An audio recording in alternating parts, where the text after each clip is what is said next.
Mario Kart 8 course rankings. Every single course, all 96 courses ranked and reviewed, plus battle mode. This is a compilation of my original 7 Mario Kart 8 videos across the past 2 years, including the original 48 courses in 8 Deluxe, and all 6 waves of the Booster Course Pass. Looking back on it now, I would maybe rate some of the base game courses a little bit higher by a point or two, and some of the Booster Pass courses a little bit lower by a point or two, but it ain't gonna matter in the grand scheme. And since, as you all know, I'm such a perfectionist, I have made some very minor improvements to these videos since I'd like to think my video editing skills have improved over the past 2 years, but for the sake of posterity, these videos will largely be kept in their original format.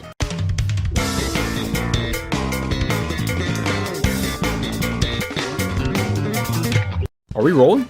Oh, we're rolling. Mario Kart 8 Deluxe course rankings. All courses ranked, or at least the ones we've been playing on for 7-8 years. Jesus. And yeah, see y'all in a year and a half for part 2. Today we're ranking all the maps in 4 categories. The course, basically how fun it is to drive in every aspect. The turns, the jumps, the drifts. The item boxes, the coin placements, the drifts. The hazards, the shortcuts, and most importantly, the drifts. The aesthetic, the look, its graphical prowess, the inspiration, and the art direction. Basically, how much you look at it and go, ooh. The music, which to me is the most important category. If you're driving on these courses over and over, the tunes better be bumping. How well it fits the feel of the course, more importantly, how good the song is on its own. And the X factor, the uniqueness, the extra pizzazz. How much I go, yeah, or when it gets picked in online. When I'm playing it, how much I want to say, Mario Kart. Basically, how much I like it. This video is obviously my opinion, so if you disagree, then I don't know, make your own video for once. Dang man, you know how hard it is to make these? Each map will get a score out of 5 in each area, which will determine its overall power score, or PISS for short, which will be processed through a complex algorithm which will algebraically and trigonometrically and calculistically determine the best course by way of addition. And oh my god, there are so many maps, we're gonna speed through a lot of these. Mario Kart Stadium. The first course in each game is usually a simple map with nothing to write home about, but this one is quite good. Probably the best first course in Mario Kart history, since it showcases all the game's mechanics in a single lap. Anti-gravity, shortcuts, gliding, tricks, drifts, boosts, it has it all. A nice comfy course that gets picked often since it doesn't have any stupid BS. Water Park. This course is boring. It has one big turn and that's it. Can't even tell you're driving on a big loop-de-loop. There are rides in the background that you don't really see. Very little personality and ultimately very forgettable, and water sections don't add that much to driving. Sweet Sweet Canyon. It's the Candyland course, except for half the course you are driving through piss. It's supposed to be caramel, but it looks like piss if you drank a ton of soda. Please hydrate. I do like the donut that you boost through at the end though. Thwomp Ruins. Not much to say about it, it's fine. It's a pretty decent course, doesn't have a lot of stupid BS, which is why it gets picked a lot. Dodging thwomps is pretty easy. I don't know y'all, overall Mushroom Cup is pretty weak, but obviously they're not gonna blow their load by putting the best courses right at the start, you know? Mario Circuit, it's the game's logo, a Mobius loop. Now that's branding. A fun course with a lot of good drifting, the most important thing in Mario Kart. I do wish the music was a little bit better, and you spend a lot of time on the bottom of the loop, so it's a surprisingly dark course, but I don't know, it made it into Smash Brothers, that's good enough for me. Toad Harbor, it's the America course if America was California and New York City and nothing else. So basically how anyone outside of the United States views the United States, which they're not wrong. Pretty good course overall, I like the trolleys. Twisted Mansion. Oh look, it's Kmart brand Loogie Mansion. The course starts promising with humps you can trick off of, a library you can boost through. I love reading, but apparently despite being a plumber, Luigi's backup mansion has a horrible water leak, so half the course is just blue. And the soundtrack sounds like royalty-free stock Halloween music. Shy Guy Falls. It's a pretty alright course. You go up a waterfall, you go down a waterfall. That's the course. Waterfalls are cool. Anti-grav sections are kinda cool, but you only get their full effect in the replay mode. Here it feels more like you're driving up a river than a vertical waterfall, which is fine. You don't want to change up the view or the controls in these sections, but I feel like a little bit more could have been done to really feel the gravity shift. I don't know. You know what really pisses me off? People who wait the full 10 seconds just to pick random every time. Hurry it up! Sunshine Airport. I like planes, Driving through an airport is cool, but I wish it had resembled Isle Delfino from Mario Sunshine a little more, rather than a regular airport with a few piñatas. Nope, piñatas in it. If it is the same airport as Isle Delfino, I guess they did some renovations since the events of Mario Sunshine, but it has a clever use of plane stuff. I like it a lot, but I kinda wish the plane at the end was an obstacle you had to avoid. Dolphin Shoals. So they got one of the top saxophone players in all of Japan to record this song, right? And he does this sick saxophone solo in it. So why the fuck would you only have the full solo available in the replay mode? The song itself gets a 5, but the version you hear while playing is mostly muted steel drums until you emerge from the water at the end of the lap. Then it dynamically switches to the sax version, which is a cool effect, but still not the full sax solo. Even on lap 3, it only plays the sax version, but it's still not the full sax solo. What? I'm just filling time so you can hear more of the sax because it's really good. I appreciate good sax. The chorus itself, you can do tricks off the eel. That's pretty cool. The rest is whatever. Electrodrome. We hitting the club! But it's a Nintendo game. It's a family-friendly kids bop club. You won't see any lines of coke in the bathroom here. The course itself is pretty good. I like the colors a lot. You'd think the music for the club course would be better though. Also, I was today years old when I realized that it's Electrodrome and not Electrodome. It's a real Berenstain Bear situation. Mount Wario. It was the best course in the game when the original Mario Kart 8 on Wii U came out. Even though it's a snowy mountain, I like how many different scenarios you manage to go through. Like it's telling a story, and the music dynamically shifts along with it. You start in the big retracting foreskin copter, then you go through the ice section, a tunnel, across a dam, through a forest, do some slaloming, then ending with a big old ski jump. The only thing Mount Wario is lacking is Wario. My headcanon is that he's probably making money off of the dam and the ski resort, but he seems like the type of person to plaster his face all over it, and there's barely any sign of him. Instead they just went, what type of snow course should we make? Yes! Other than that, amazing course, one of the best in all of Mario Kart ever. Roy's our boy! Roy's our boy! Cloud Top Cruise. It's Mario Galaxy. A little bit. I wish it had leaned a little more into that identity, but overall it's pretty cool. I like how the music sneaks in the Mario Galaxy main theme towards the end, and also shifts into an electric guitar version when you enter the Thunderhead. Bone Dry Ruins. This course makes me bone dry. I hate this course. Desert maps are like getting sand stuck in the butthole. Just absolute ass. The sand ship is cool, the rest is not. It gives the already dying Dry Bones fanbase a bad name. Like the video if you're a true boner. Bowser's Castle. It's okay. Hot take incoming. I think a lot of the Bowser's Castle courses are a little overrated.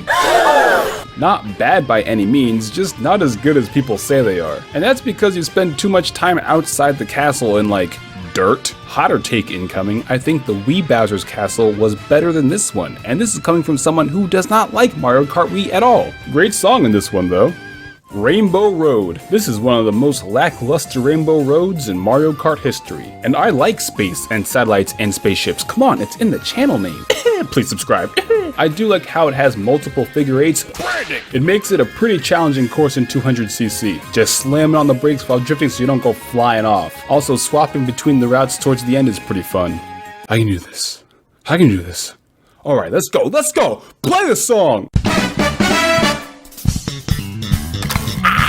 The retro courses, Moo Moo Meadows, Wii. Pretty basic course, sunset looks nice, cows are cool, fiddles be fiddlin'. Gets a good X Factor score purely because I like saying Moo Moo Meadows. Mario Circuit GBA. In the original Mario Kart 8 on Wii U, I spent a summer going for the world record time trial on here. I didn't get it, wasn't even close, but I do think it's one of the most underrated courses. The live music sounds fantastic. I like how the old Nintendo toy, the Ultra Hand, raises the course in the sloped section. Remember the Ultra Hand? Stop lying, no you don't. Cheap Beach DS. It's another cozy course. It gets picked often because there's a lack of stupid BS on it. The water section is a shortcut, not much else to say about it. Toad's Turnpike N64. This course is boring. You can fly over the bridge, but you can't use that as a shortcut or anything, so what's the point? I mean, it's not like they had much to go off of from the N64 original, so adding anti-grav on the wall and tricks off the cars is what gets it not a completely horrible score for an otherwise forgettable course. Dry Desert GameCube. They've already remade most of the best Double Dash courses, so for Mario Kart 8 it feels like they went, this one? It's for sure an improvement over the original. You know, it adds nice oases at the end, and in what can be described as a fastest turtle situation, this is the best desert course in the game, but the desert courses still suck. But they don't suck nearly as bad as Donut Plains 3 Super Nintendo. This is the worst course in the game. The only good thing about it is that it's short, but even that works against it. There's only 2 item box spots, the music sucks, and I always have a miserable time on this map. If I could ban 3 courses in this game, I'd ban Donut Plains 3 times. I hate this course. I'd rather there be 47 courses and this one is just removed. This course is booty butt garbage, and no, it's not because I suck at it. Okay, it's not just because I suck at it. Royal Raceway, one of the prettiest courses with its cherry blossoms, a lot of fun to drive on, a lot of good drifts, just overall a very solid course. I'm sad that it's in the same Grand Prix as Donut Plains 3. DK Jungle 3DS. Donkey Kong! Yeah! I'll never be able to play that bass line. What are you talking about, man? It's easy. What the fuck? Wario Stadium DS. I forget this course is in the game. There's nothing really wrong with this course, other than its color scheme of brown, yellow, and purple, 3 colors that don't really go well together. It's like the color scheme of a royal toilet. It might have been better as a nighttime course instead of daytime, like how it was in the original. And the music is Waluigi Pinball, the course that should have been in here. Sherbert Land GameCube. They added a bottom layer. I've never used it, but I'm sure it's great. Back in my Double Dash days, this was one of my best courses, and how I accidentally learned that there were staffed time trial ghosts in Double Dash. It just showed up one day while I was doing time trials. I thought I was being haunted. Music Park 3DS, also known as Melody Motorway, a much better name, rare W for Europe, one of, if not the best courses from Mario Kart 7, and it gets even more of a visual enhancement in this one. Kinda wish the bass music on Music Park was better, but it gets a 4 because of the sounds that play when you drift on the percussion. Yoshi Valley N64. All these different paths to take. Which path is the fastest route? Who knows? No one knows. We'll never know! Unless you watch the world record time trial, then it's probably that one. Tick-Tock Clock DS, a good course with a cool design based off of the Super Mario 64 stage. So why not use a remix of the Tick-Tock Clock music from Mario 64? It suits Mario Kart really well and way better than the song they did use. Here, I'll show the map to you with the better Tick-Tock music. Ready? Here we go. Tick-tock on the clock, but the party don't stop, no, Piranha Plant Slide 3DS. Visually, a huge improvement on the 3DS one, especially the water section at the end. This map is based off of a level from Super Mario 3D Land 3D, I think? But nobody remembers that game, so who knows? We'll never know. It's a mystery. No one knows. Do you remember that game? Stop lying. No, you don't. Grumble Volcano Wii, one of the worst tracks from the Wii version, and it's not any better here. It's cool how in each lap the course peels away like an orange in an earthquake, but other than that, I don't really like it. Rainbow Road N64, without a doubt the best looking course in the game, and a great song, but like a lot of self-proclaimed alpha males making podcasts, it doesn't measure up, it's way too short. I mean, in Mario Kart 64, it was 3 laps and just hilariously way too long. I think 2 laps would have been ideal instead of 1, it even ends where it starts, come on. These next courses were DLC in the original Wii U Mario Kart 8, and on average they're going to score higher, especially in the first pack, because they saved the best courses in the game as ones we had to pay extra money for, unlike the 48 DLC courses we're about to get. Let me get this straight. So there's going to be 48 great looking courses, and 48 that are worse. Don't get me wrong, I'm happy to have new courses. As you all already know, I'm jacked as fuck and have the balance of a gymnast, so I mostly play Mario Kart 8 while running on the treadmill every day, because running sucks ass and this makes the time pass faster. So I'm looking forward to playing new courses instead of the same ones over and over and over again. But I don't know, I wouldn't mind waiting a little bit longer for them to add some more polish. Also, I remember them saying they had plans for Mario Kart 8 Deluxe DLC as far back as summer 2018, because I'd made this this video about it. But okay, Yoshi Circuit GameCube. This is the greatest course in Mario Kart history. It's Yoshi Circuit and it's shaped like Yoshi. It doesn't get any better than that. Excellent drifting, excellent Yoshi, excellent waterfall shortcut, excellent Yoshi, excellent sax remix, excellent Yoshi. The only downside is that they always remove the mega secret tunnel shortcut from Double Dash that only real OGs know about. But who cares? Boshi! Excite Bike Arena. The original Excite Bike was one of the first video games I played my entire life, so I love how this course is based off of everything from the original game. You got the 4 lanes, the ramp shapes that get randomized each time you drive the map are the exact same shapes from the NES game. It's amazing how they were able to take all 2 songs from the original Excite Bike that were like 5 seconds long each and make an entire chiptune remix out of it. The course is mostly a straight line, but there's still a lot of strategy and positioning needed for doing the ramps and jumps correctly. Dragon Driftway. It's a cool Eastern themed map where you drive along the back of the dragon from Mario Galaxy. Gobble McCobblepot or whatever his name was seriously needs to see a chiropractor though, his spine is all sorts of bent out of shape. But that blown out back is great for some sick drifts. Mute City. I miss F-Zero. GX was so hard and so good. And the closest we've come to recapturing that classic high-speed Falcon Punch to the crotch energy is playing this in Big Blue on 200cc. Mute City and Big Blue are probably the best songs in the game that play during an actual race. Perfect score, 5s across the board. Wario's Gold Mine Wii. Wholly an improvement on the original, simply because the mine carts speed you up instead of knock you off the course. Not to mention the banjo in this song is going bananas! Rainbow Road Super Nintendo. It looks pretty nice. I like how you can do tricks off the thwomp shockwaves, but it's pretty short, and on 200cc, you're gonna go flying off the rails like a train on cocaine. This course is a nightmare, also known as being a Rainbow Road. Ice Outpost. It's a great course. You can switch between the paths, great music. Overall, I'd say it's a pretty solid course. Get it? Like ice? Do you get it? Do you get it? Solid like ice. Do you get it? It's solid like ice. Yeah! Hyrule Circuit. Great crossover course. I love how they swapped out the coins for rupees. Big Master Sword is there. The music has the Legend of Zelda main theme and Zelda's Lullaby and a little bit of Ocarina of Time Hyrule Field theme and a little bit of Twilight Princess Hyrule Field theme all into a racing song, and it works. They even managed to integrate Zelda style puzzle solving into a race course by hitting the switches to unlock a shortcut, and has triple hairpin turn at the end. A+, let's get a round of applause. Amazing course. Baby Park GameCube. This course is basically Mario Party. You can save yourself 7 laps by rolling a D12 and that's your place. This course is awful.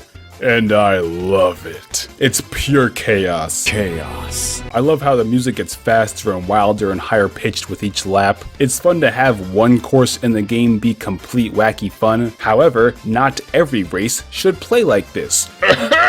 The chaos has been watered down from the Double Dash original. That one didn't have guardrails in the middle, so the giant Bowser shell would fly all over the place. Pro tip, in 200cc, you can drift across the grass without losing any speed. Cheese Land Game Boy Advance. The worst courses in Mario Kart are desert courses and dessert courses, and this one is both. I love cheese. The dog loves cheese. Lactose intolerant people love cheese. Everyone loves cheese. I would not drive my car through cheese. What a waste of cheese. Music is pretty good though, but I hate Cheese Land. Once again, it's a desert map. I can't believe I originally paid extra money for this course. It's terrible. Wild Woods. You go up a tree, then you go down a tree. It's fine map in the game. Music is pretty alright. It's got an oboe? English horn? I don't know, I never learned the difference. Animal Crossing. It has 4 different seasons. You can use the bumpers and triggers to decide which one. That's pretty cool. The animals on the side are cool. The different song for each season is cool. The fruit giving you boosties is cool. The roost theme at the end is cool. The floating item box balloons can lick my ass. The coins change the bells, but you can't really tell. Other than that, it's pretty bland and basic, just like actual Animal Crossing sometimes. Here's a question. How did Isabelle become the mascot for the entire Animal Crossing series? She was in one game when this game came out. How y'all gonna do my man Rover like that? Neo Bowser's City 3DS. The road is slippery, so it affects your drifting lines. I don't have much else to say about it. Really gotta shift properly and slam on the brakes at 200cc on those multiple consecutive hairpin turns at the end, like you're screaming down Mount Akina.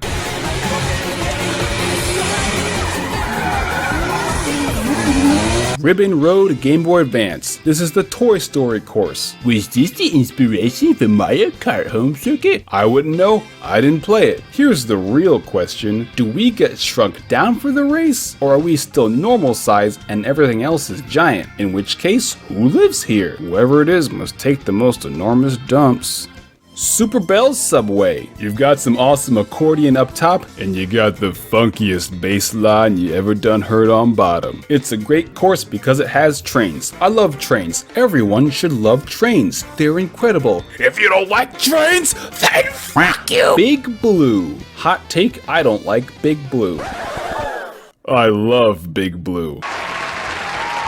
It's a great final course. Whatever they were paying the saxophone player, well, all the musicians honestly, but especially the saxophone player, it was not enough. He put his whole saxussy in this song. While obviously not every course should be like this, I do enjoy the big straight line courses instead of laps. I hope the Wii Sports Resort ones get added back into the Booster Pass DLC. And god damn, do I miss F-Zero. And there's never gonna be another one. I'm totally not saying this because I'm usually wrong about these things and this will actually make it come back. Nope, definitely not that. We all need to accept that F-Zero is never coming back beyond Mario Kart cameos. Yup, that's the truth. But yes, this course is very, very good. You can do some cool skips in 200cc. Alright, plugging all the pss into the algorithm and calculating and adjusting for the tides and the curvature of the moon, we get, oh look, best course is Yoshi Circuit. I already said earlier in the video, it's gonna be Yoshi Circuit. Why are you surprised? If your fave map is rated kinda low, doesn't matter, the game's still great. It's the best Mario Kart game, and if anyone tells you any differently, then they are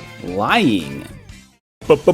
Battle mode, and we're only doing the ones from 8 Deluxe. The battle maps from Wii U Mario Kart 8, that didn't happen. That game didn't have a battle mode, don't worry about it. Some battle maps work better in some modes than others, but it ain't gonna make a big difference. And some of them lean on the aesthetic of actual race maps, which is probably done to save resources for the Deluxe version. Overall, these battle maps are probably the most consistently good maps in the entire series. There's no obvious stinkers, you know, there's none that get selected where I look at and go, ugh, not that one. Well, except for maybe Battle Stadium. Battle Stadium! This one is brand new and based on nothing and isn't that good. It's like an oval being bisected by a diagonal oval. It's not bad, but the map is just too large. Even with 12 players, there's not a lot of player-to-player interaction, which is the whole point of battle mode. However, this problem isn't as bad with frantic items. You can jump between the flat and diagonal sections for a quick getaway, which is pretty cool, but you don't really see too many people picking this map on purpose. It's just kind of sauceless compared to the others. And the music for this map is not very good. I think the main flaw of it is the feel of it is too reminiscent of the Wii U battle maps that were just a regular race course. I mean, those didn't exist, don't worry about it. Sweet Sweet Kingdom. This one is based on Sweet Sweet Canyon, which is also maybe based on SUJAR, Sugar Rush from Wreck-It Ralph. Or maybe it's just based on Candy. The music is a slightly different arrangement from that of the track, and this time it has a bass line that sounds like fart noises. On this map, you're waging a free-for-all siege underneath and around a candy castle. It's like you're fighting to the death while playing Candyland, also known as a regular game of Candyland. The layout works pretty well for battle mode, with you being able to enter and exit the fruity castle on multiple levels, and plenty of sugary structures to hide behind, swerve around, go up and down, all over the place. Dragon Palace. This one's based on Dragon Driftway, except the music in this one has way more yelling. Jackie Chan! Overall, it's a great battle course. It looks great and it plays great. I like the contrast that entering and exiting a building provides. I like how on a lot of these battle maps, they'll have a cluster of item boxes in the middle of a dangerous death zone. So you're always tempted to go in there for quick item boxes and quick hits. Hitmonlee! And the outdoor section is more spacious, so it's a little bit safer. But you gotta watch out there now, because you can get ambushed in the hallway while fleeing for safety outside. Kung Fu Panda! Lunar Colony. You see, the thing about the moon is that the moon is really cool. You can see it in the sky all the time. It sees us from the sky all the time, inspiring myths and legends and warship and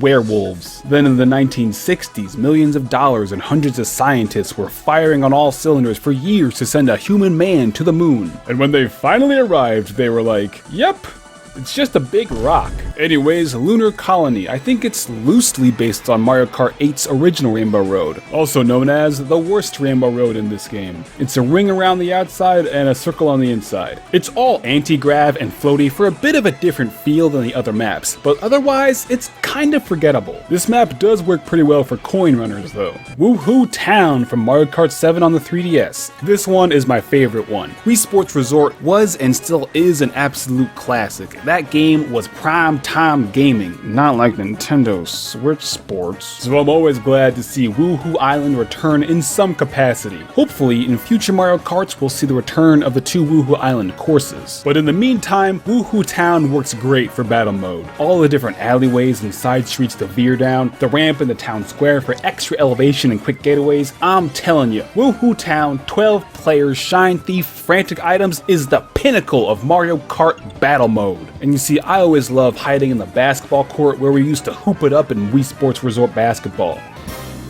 Bring back the real Wii Sports and not whatever this stupid ass bullshit was supposed to be. Luigi's Mansion from Double Dash. Your favorite Mario Kart is most likely the one you played growing up. And for me, that's Double Dash. So as a result, I have countless hours in my early teens playing Bomb Blast on the triple-tiered Luigi's Mansion. You've got the ground floor death zone, the 3-way basement fight club, and the rooftop drop-in with the extremely high-fidelity rain effect. These are like 4K rain droplets to relax and study to. I ain't never played any of them Luigi Landlord games, so I'm not sure how accurate this is to the game or if there are any specific Easter eggs to look out for, but this map's 3 levels work great for battle mode. You can do ambushes in the hallways, there's plenty of alternate routes to juke your opponents, however it is maybe slightly too big in 8 Deluxe. Of course it has to be larger to fit all 12 players as opposed to 4 like in the original, but I think like a 5% smaller map would be perfect. Otherwise, excellent map, glad they brought it back. SNES Battle Course 1 from Super Mario Kart. This map is proof that it doesn't take a complex map to have an effective battle mode. Battle Course 1 is great for battle mode, specifically because of all the chest-high walls like you're in a mid-2000s cover-based shooter. They're low enough to see over, so you know where everybody is, because ain't nobody using that mini-map.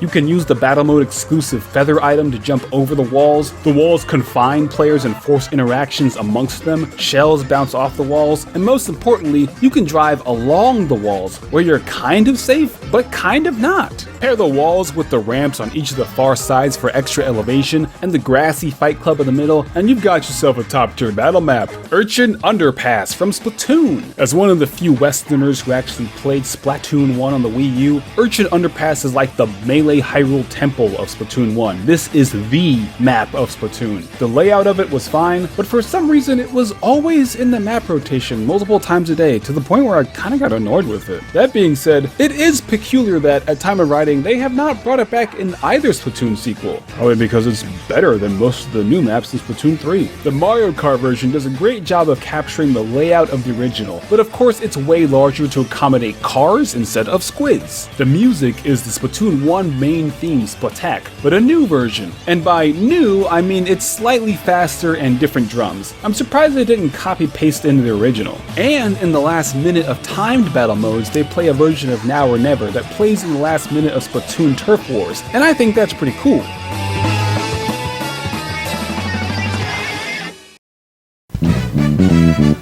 Yeah, I can't play that shit.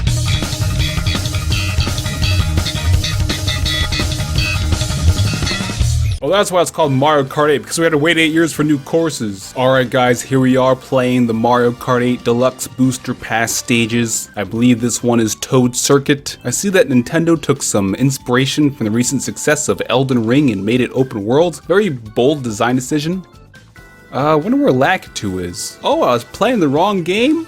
I couldn't tell. I was planning on reviewing all the Booster Pass courses in a single video in 2 years, but after playing the first ones this weekend, I'm not waiting 2 years to talk about this. And I'm gonna preface everything by saying, hey, at the end of the day, it's still Mario Kart. A bunch of us played the Wave 1 DLC together last weekend, and it was a ton of fun. I think adding these courses and future courses are a net positive. That being said, these courses are, well, they get my official seal of not terrible? They feel like a really good Mario Kart mod, not an officially released product. Like if an independent external person ported these tracks into Mario Kart 8, I'd be like, wow, this looks really good. But as something officially released, it's, The graphical downgrade is immediately noticeable with the foliage in the game. Look, I'm not one of those video game grass enthusiasts, alright? I'm not someone who complains about minuscule features in a video game not being hyper-realistic and not having 1,000 lines of code for every individual blade of grass. If I want to see grass, come on, I touch grass every day while picking up my dog's dookie. But it's kinda like the tree in Pokemon Shield's wild area. Does the tree look like shit? Yes. Does the tree looking like shit affect my enjoyment of the game? No. But for many players, every time they see the tree, they go, ugh, which, when you're making a video game, is generally a feeling you want to avoid when the player looks at one of your art assets. And I've never seen a game do this. Release extra content that's clearly of a lower quality and jarringly doesn't match the rest of the game, maps that would have been developed upwards of 10 years ago. You don't see this in the 3DS Smash Ultimate stages, you know? That being said, it is a good price, about 52 cents per course, and it definitely looks like it too. People are saying that, oh, they were originally gonna make Mario Kart 9, but 8 Deluxe kept selling, so they decided to port these over instead. So while we're in the realm of baseless conjecture, here's what I think happened.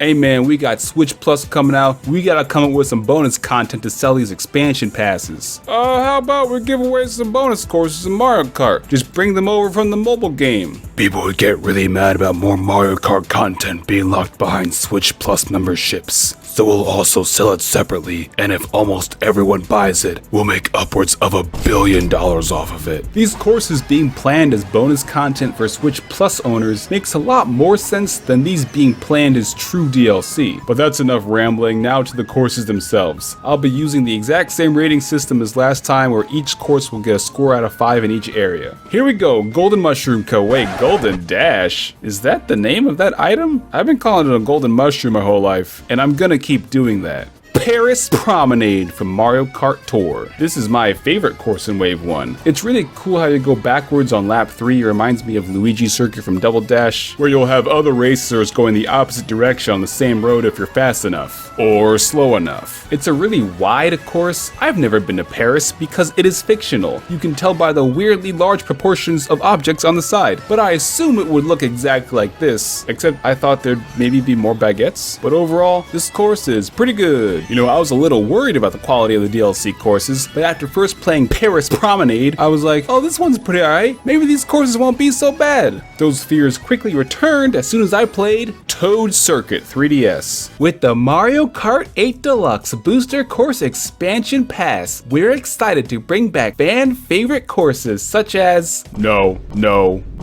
This one? This is pretty universally regarded as the worst one, even though there's plenty of other highly detailed grass and curb assets from other courses in the game that this course could call from. I like how instead they just used the fill tool and called it a day. The first course in each Mario Kart game is usually a pretty basic course, so if you have over 100 courses to choose from, why the fuck would you pick this one? I played Mario Kart 7 on 3DS, and I forgot this course existed. Nobody wanted it. This is no one's favorite course. It's nothing. The only distinguishing feature from it is Big Toad, Choco Mountain N64. This is an iconic map mostly because of how broken the original is, and how you can get screwed if you fall off. None of those parts are here, so as a result, it's a very basic course. I guess between games they added guardrails because of whatever the mountain equivalent of OSHA is, and I'm convinced that the ladder at the start is a sly reference to the Weather Tenko skip. It's been over a decade since I last played it in the DS one, so I could be misremembering, but this course seems slightly shrunk down? I can really tell by the lake you go around towards the end, it just feels smaller than I remember. Visually, this chocolate mountain isn't much, and this is coming from a chocolate man who's a chocolate fan. But how much can you really do with chocolate rocks, you know? Once again, another dessert course that's not all that great. Wait, I don't even think they're made of chocolate. I think they're just regular rocks. Man, that's some bull. Coconut Mall. Take that saturation slider and crank that shit all the way up. It feels like I'm staring into the sun during an acid trip. Mario Kart Wii, a game I do not like, has this weird washed out look to it, so maybe this is what the course looks like with the washed out effect removed? I'm not sure if this course is smaller, or if Mario Kart 8 is just faster, or if I just don't remember correctly. But once again, it feels like the course is shrunk down by like 5 to 10% from the original, which doesn't sound like much, but you can feel the difference. The shitty level design of Mario Kart Wii is on full display here, and extra exacerbated. So many jumps you make, you just slam into a wall. These horrible turns look sloped like a half pipe, and would probably make for good anti-grav sections, but instead you just bonk into an invisible curb. I might be the only player who actually likes the change to the stairwells. In the Wii version, I had to squint to see which one is in which direction due to the low resolution. Mr. Spaceman, just memorize it. No, the cars at the end don't even move anymore, so there's barely even any obstacles now. You used to see your Miis from your game console in the cars, but now they're replaced with Shy Guys? That's so much lamer. If you're not getting railed by President Obama, can it even be called Mario Kart anymore? Nintendo quietly swept Miis under the rug, but now they're gradually bringing them back, but maybe not? Make up your mind. But yeah, Coconut Mall is okay. Next up is the Lucky Cat Cup. Who comes up with these names, man? Tokyo Blur from Mario Kart Tour. It's cool that it's different paths each time, but still with some overlap. However, these paths don't add anything visually. The final lap is a parking garage ramp, and that's it. Both visually and gameplay wise, compared to Paris Promenade, this definitely feels like a course specifically designed for a mobile game. And not that this affects your enjoyment of the race at all, but the skybox is terrible. It's 2 colors, which is fine for a mobile game on a small screen, but not good for a 50, 60, 70-inch TV, you know? It's still a brand new course for me, since I played Mario Kart Tour for all of 10 minutes and stopped, because gacha games are always bad. You have to pay extra money for a chance to unlock Mario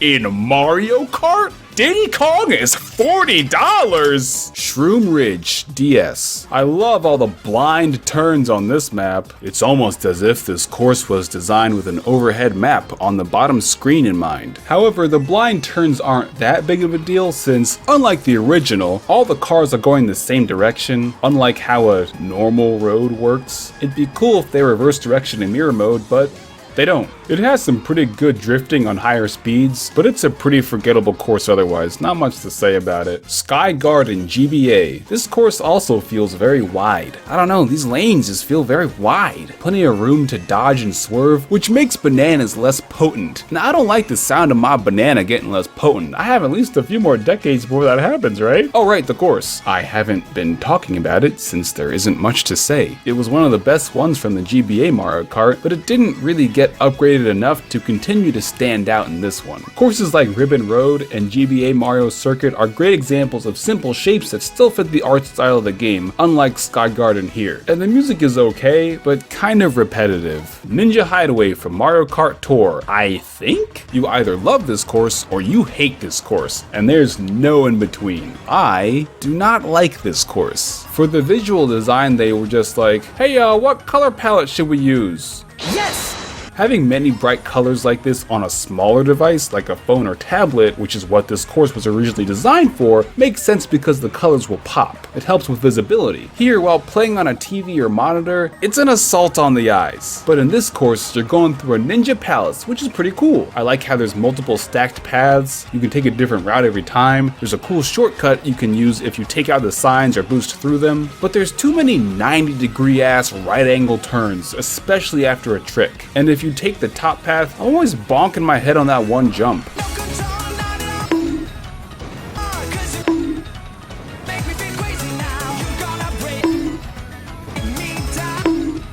I feel like alternating parallel paths would have been better. One goes up while the other goes down, so you have to choose a path and time it well, as opposed to what's actually in the game, which is you either get it or you don't. Too bad. And there's ninja Shy Guys that appear sometimes. I thought they were gonna throw a shuriken or a kunai at me, but instead they apparently just poof into bananas. And why pick Shy Guys to be the ninjas? Man, if only Nintendo had a Mario character that looks like a ninja that could do ninja stuff on on the ninja stage. If only. The music has a cool bass line partway through, which I of course really like, but some of the rest of it sounds like Friday Night Funkin' music. And as someone over the age of 15, I do not mean that as a compliment.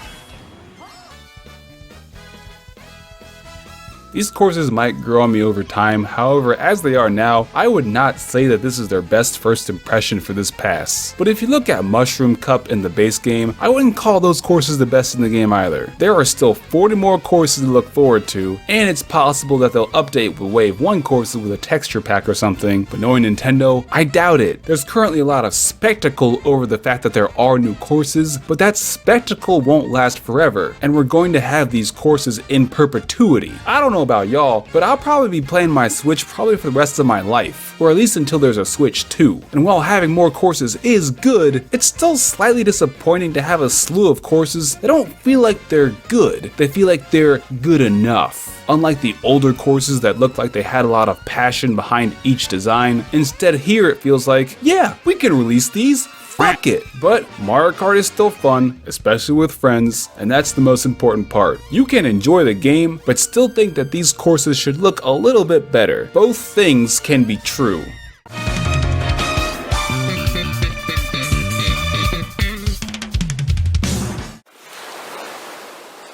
It's Wave 2. New Mario Kart 8 Deluxe Booster Pass courses are here. I'll be rating each course in the same 4 categories I always use: the course, the look, the music, and the X Factor, giving them a rating out of 5, where 3 is the average. Also, most of the footage is from my first time playing these courses on 200cc, so please do not make fun of my driving or else you'll hurt my feelings. The Turnip Cup. Wait, turnips? Oh shit! New York Minute from Mario Kart Tour. New York City, baby! The Mets! Pizza pie! I've been in New York City at least a dozen times, and this course is nothing like the actual place. Times Square, Central Park, Broadway. This is like a child's understanding of what New York City is. NYC is one of the worst places on the planet, and this map does not reflect that. Where's all the traffic? Where are the bodegas? Where's all the trash? Where's the pattern of woefully inept mayors poorly handling the city's homelessness crisis? Where's the extremely guillotinable landlords jacking up rent? Where are the Central Park stabbings? Where's Queens? Taking creative liberties to fit the scope of your art? Get the fuck out of here! To be fair, the course does include trick ramps like actual New York City, so I'll let it slide. I haven't been saying anything about the course because it's fine, it's whatever. I like that each lap is different. Mario Circuit 3 from the Super Nintendo one, and the Game Boy Advance one, and the Wii one, and the mobile gacha one where Diddy Kong was $40. It's a classic course, but it definitely shows its age. It's kinda lame when they don't do anything beyond releasing a minimum viable product and keeping it a faithful remake. At least Super Nintendo Rainbow Road looks visually distinct. This is just brown! The course does have good drifting, especially on 200cc, and some pretty mushroom shortcuts, but you know, after 7 Mario Karts where they've been bringing back older courses, and this is this one's 5th appearance, yeah, I think people are pretty okay with no more old-ass SNES courses coming back, especially if they're gonna look like this! Calamari Desert N64. Remember in my video where I reviewed the 48 base game tracks where I said that the worst courses in Mario Kart are the desert courses and the dessert courses? The worst courses in Mario Kart are desert courses and dessert courses, and this one is both. Well, you see, the footnote I failed to mention last time is that the course gets a pass if it has a fun little train on it. This normally forgettable course is enhanced by being a fusion of every time they've brought it back, and now each lap is different, and the music has fun Zorro trumpets. Calamari Desert is so much better now. This is how you bring back a course. And most importantly, it has a fun little train section where you drive on the tracks and get ran by a full-speed train because it's a blind turn, but it's fine because trains are cool. You don't like trains? Then fuck you! Waluigi Pinball from Mario Kart DS, but really the version from Tour. It's an absolute classic. It's a lot of people's favorite Mario Kart course of all time for a reason, even if it's a little overrated. Did you know that pinball machines have directions written on them explaining how to rack up the combos? I only learned that this year. Anyways, this course is fun and thematic even if you get hit by giant pinballs that are near impossible to accurately predict and dodge because there's no bottom screen to look at because this isn't on the DS. But it's not a big deal because it's a Mario Kart. Kart. The Mets, baby! It's kind of lame how for the music they didn't make a new remix or arrangement or just use a different sound font and just reuse the exact same music file from Mario Stadium DS, making this the only repeat song in all of Mario Kart 8. But regardless of that, yeah, Waluigi Pinball, still a great course. The Propeller Cup. Sydney Sprint from Mario Kart Tour. I've never been to Australia because none of my Australian viewers have invited me. Plus, everything on this country has evolved to kill humans. Thank you, Will Smith. You've done nothing wrong. My limited knowledge of Australia has told me it either looks like this or this. So I'll assume Sydney looks exactly like this. You know it's Sydney because it's got the opera house that gets destroyed in like every disaster movie. I don't know what movie producers have against architecture. Got a nice yellow brick road to reference that classic movie, Mad Max. I don't know what this part is though. Is this the fabled shrimp on the Barbie I've heard of? I'm not sure why the boomerang flower doesn't have an increased chance of appearing on this course, kind of a missed opportunity. Wait a minute, Link uses a boomerang. Is he Australian? Is Hyrule just Australia? Crikey! Each lap is different, making the course more exciting, but most importantly, the music has a lot of saxophone, and the map has a little train on it. The train alone makes this the best remastered Mario Kart Tour map so far. If the graphics match the base game a little bit better, this could maybe pass as an actual Mario Kart 8 track. It really makes the ones that they half-assed really stand out more. Speaking of courses they half-assed, Snowland from Super Circuit on Game Boy Advance. You know how with the other snow courses, Sherbert Land is what's the word? It's on the tip of my tongue. Good? And Ice Outpost is good? Well, Snowland distinguishes itself by being not that. But it does have some cute penguins. That's it. I think part of it is adjacency bias. If you're playing the Propeller Cup in Grand Prix order, then following the bright and vibrant and exciting and train-having Sydney Sprint with this boring, uninspired Snowland, it's just extremely forgettable, especially compared to the creativity with other Game Boy Advance courses they brought back. I fucking hate Cheeseland, and after playing this course, I now have to issue a formal apology to Cheeseland. You know a course is bad when it makes Cheeseland look good by comparison. Mushroom Gorge from Mario Kart Wii.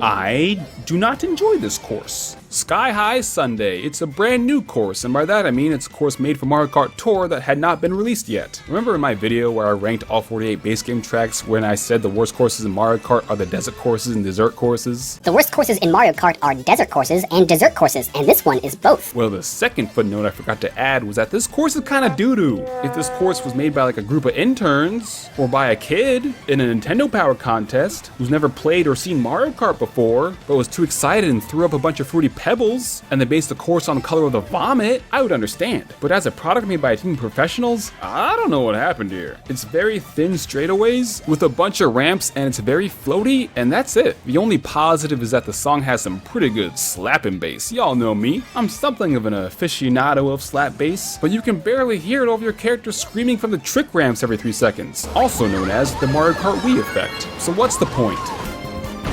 What's the point? Final thoughts. Overall, I'd say that this is one step up from Wave 1. Maybe they saw the mixed reception from the first batch. 3 of them are pretty dang good, 3 are aight, and 2 are kinda lame. But I'll say it again, more courses in Mario Kart is a net positive. They even fixed the cars on Coconut Mall a little bit. 16 courses are enough for an entire Mario Kart game, and if this was the lineup, yeah, this would be the worst one. But there are 32 more courses to look forward to, and hopefully they make more of them like Kalimari Desert and less like Snowland.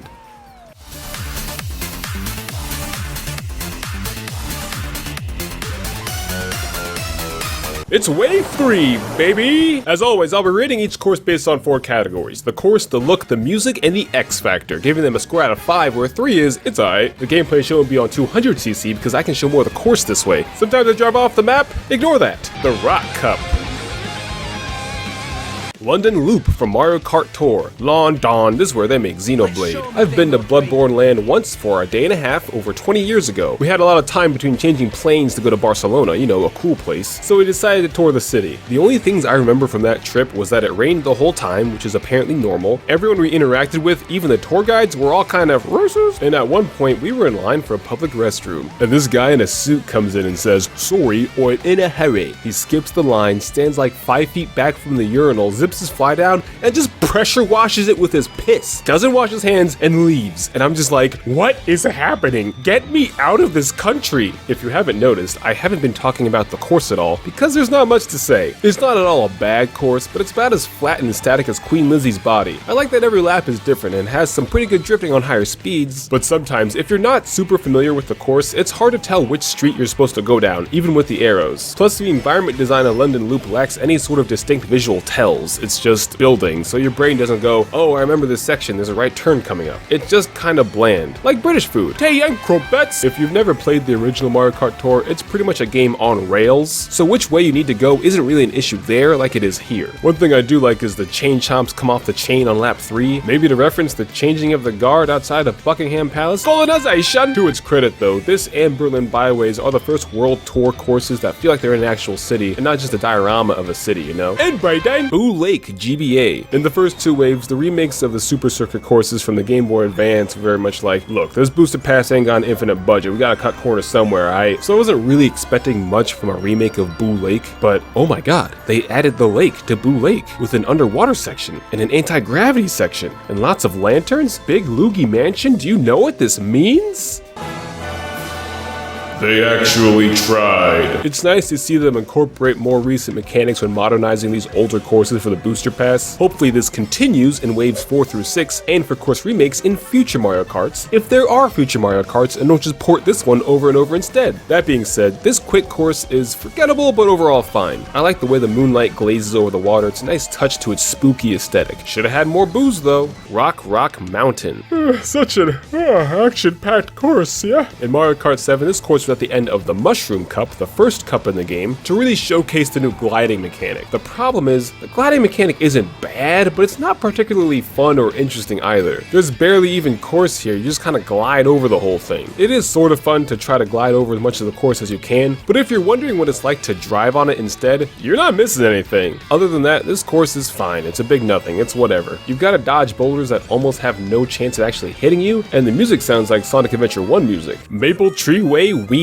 One of the absolutely classic Wii courses. Looks like the backdrop for a fall influencer post as part of a pumpkin spice latte Starbucks promo. You got mushrooms popping out of the leaf piles. It used to be mushrooms or bananas, now it's just mushrooms. Maybe boomers were right, maybe we are getting too soft on the kids. I swear they removed some of the trick spots from the original though, but it could just be my imagination. I don't feel like plugging in Mario Kart Wii to check, that game is doo-doo. You still got a couple big wigglers running around, they should bring back Wiggler as a playable character. I said wigglers, Nintendo, not the other one. Jesus. The Moon Cup.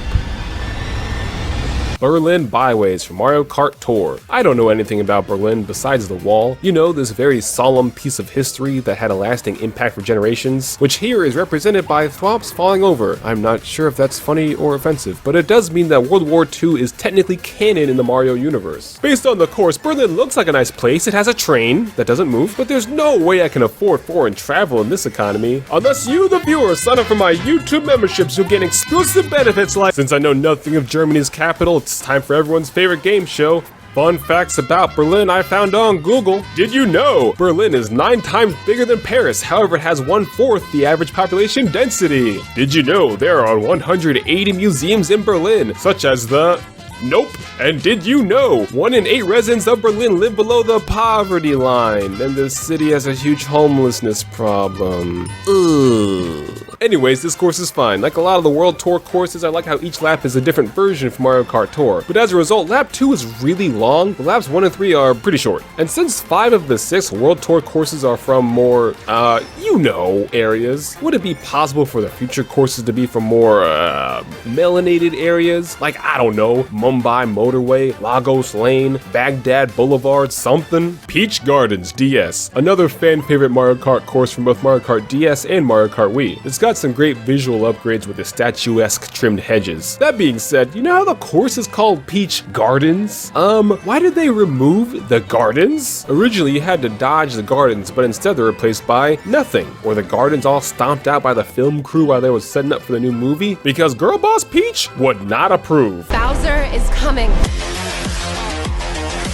I like how in this version, in lap 3 you drive backwards and glide over a lot of the course, and drive past the crap-ass slow drivers. If I were losing at Mario Kart, I would simply do better. You can fly through Luigi, you can enter Peach. This is a really cool change to help add some variety to the experience. These more experimental types of designs, along with the tour courses where every lap is different, are great changes I hope returns in the future full-size Mario Kart games, again, if there are any. And now that I can see in high definition just how large Peach's castle is, Mario, my man, you gotta lock this down. Merry Mountain. Seasonal Christmas content is always interesting to me. Halloween stuff makes sense because you can be spooky all year. Spooky is a year-long aesthetic. Christmas, not so much. It's fun to have seasonal events for the month of December, but then for the other 11 months of the year, it's just kinda there. I'm not gonna wear the Christmas hat and RuneScape all year long, you know? So for this brand new course, and by that I mean a course intended for Mario Kart Tour, the game where you had to pay $40 to play as Diddy Kong, that just happened to be added here at the same time, it's an interesting addition. Remember Sky High Sunday from Wave 2? A cold-themed course that's just a loop, a big circle? Well, they did the exact same thing here, and hope we wouldn't notice. I noticed. I will say, it's a nice looking course with sleigh belly music, and the best part, it's got a little train on it. You could take the turbo version, ooh, I pooped my diaper, path down below, or you could take the big dick Giga Chad train tracks up top. During the race, the train delivers coins, presents, and essential resources for our day-to-day living, just like real life. Support rail workers! Rainbow Road 3DS, one of the best Rainbow Roads ever, and this game's 4th Rainbow Road. Oh my god. It would be really funny if the Spiny Cup at the end of the pass next year ends up being 4 more Rainbow Roads. Make it a Rainbow Road circuit. The 3DS Rainbow Road is one of the best Rainbow Roads of all time, and the remake channels that energy into a course that's nearly on par with the quality of tracks from the base Mario Kart 8. Instead of 3 laps, you have one big long loop that has you traveling over different celestial objects. You can glide in space. Somehow, you can drive on the rings of Saturn. Somehow, you can pee on the moon. Somehow, you got the ships from Pikmin. Somehow. And of course, you have the highlight of the entire course. The Infinite Mushroom. Just an absolutely top tier course. They put it in Smash Bros. For a reason, and then took it out of Smash Bros. Because it was too complicated to bring back. Final thoughts. Wave 1 was mostly underwhelming. Wave 2 was a notable improvement, and Wave 3 is an even larger step up. The gap between the base game courses and the DLC courses isn't nearly as apparent with Wave 3. Hopefully this means for the remaining 24 courses they were saving the best for last, and it's not just, it's near Christmas, release a good course while people are in the spending mood. And it's wild to be receiving content updates and patches for Mario Kart 8 over 8 years after its initial release. There are even a few balance patches. I think they nerfed Wiggler Waluigi. I said Wiggler! They added an item toggle like Smash Bros. Has to make the game even more chaotic. Lightning doesn't knock you down if you're gliding, probably so these lightning only races are finishable. If I have one criticism, it's Hey, where the Double Dash tracks. 24 courses and not a single one from Double Dash? Yet you had time for crap like Toad Circuit and Sky High Sunday? Hello?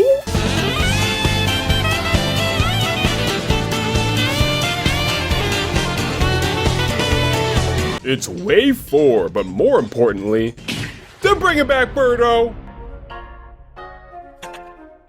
This is as far as you go! Birdo is back, but Birdo is back. Birdo is back, and Birdo is black.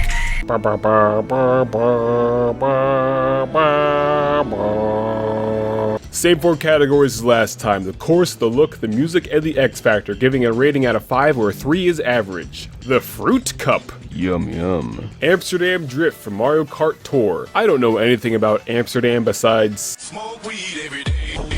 so I'm surprised it's not foggier, but this course has both train and trolley on it, making it by default one of the best tracks in Mario Kart history. It's a very varied course. You drive through a field of flowers, quite pretty, quite delightful. At one point you dive into bong water. The windmills actually work in this game.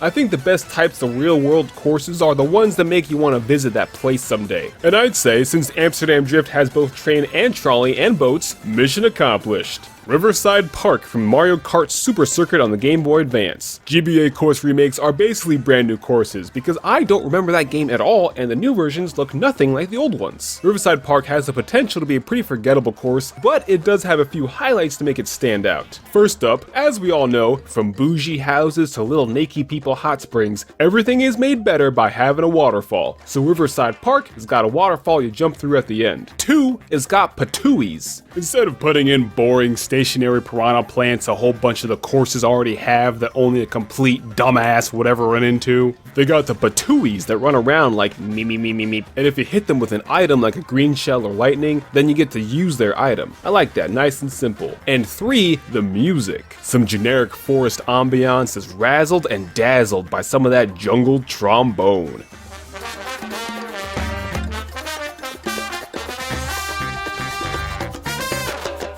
Sounded like something out of Donkey Kong Coochie. I'm not sure why trombone fits jungle so well, but I do know that every jungle song is made better with some of that jungle bone. DK Summit from Mario Kart Wii. On DK Summit, you can perform sick flips, slick drifts, and snowboard tricks like it's 1080 snowboarding. Hey, out of curiosity, when was the last 1080 snowboarding game?